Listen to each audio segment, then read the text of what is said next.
মাছটা সর্ষে বাটা করব, আর এটা তেল করব, মাছের মাথাটা দিয়ে ভাজা তেল করব।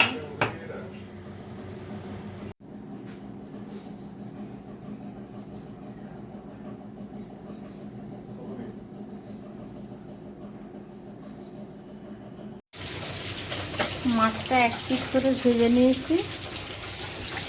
এই যে তেলে 2 পিঠ নয় 1 পিঠ ভাজবো। পোস্ত বাটা, সরষে বাটা, কাঁচা লঙ্কা চেরা এগুলো সবই দিয়ে দেবো এখানে।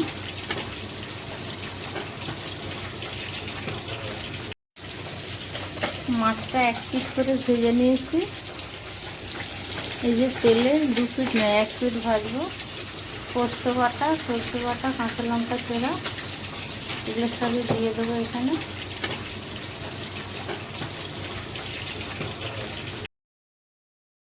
না, এটা ভাজা হয়ে গেছে।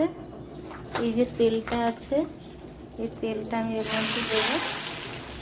ভাপাবো, কিন্তু এটা একটা অন্য টাইপের ভাপানো, ফ্রাই ভাপা বলে এটাকে ফ্রাই ভাপা বলে। এটা তেলটা পুড়িয়ে নেবো, মাছটা এক পিস করে ভেজে নেবো। আর সব কিছু দিয়ে দিয়েছি, নুন হলুদ যা দেওয়া দিয়েছি। এবারে কড়াইতে বসাচ্ছি। সব রেডি, পোস্ত, সরষে, কাঁচা লঙ্কা, 1 পিঠ মাছ ভেজে একদম একসঙ্গে দিয়ে দেবো। এটা গ্যাস জ্বালিয়ে দিয়েছি, এটা ফুটছে। এটা ঠিক আমি 10 মিনিট রাখবো গ্যাসের মধ্যে। 10 মিনিট রাখবো, 10 মিনিট পরে নামিয়ে নেবো। এবার ভাপা রেডি।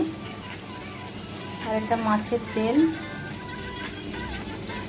কেমন হয়েছে বন্ধুরা বলো। দেখো, ভাজা ভাপা ইলিশ মাছের ভাপা হয়েছে, ভাজা ভাপা। ঠিক আছে, ইলিশ মাছটা এরকম করে ভেজে নিয়ে দেখতে কেমন লাগে। যে দইও দেওয়া যায়, দই আমাদের বাড়িতে খাবে না তাই আমি দই দিতে পারলাম না, দইও দেওয়া যায়।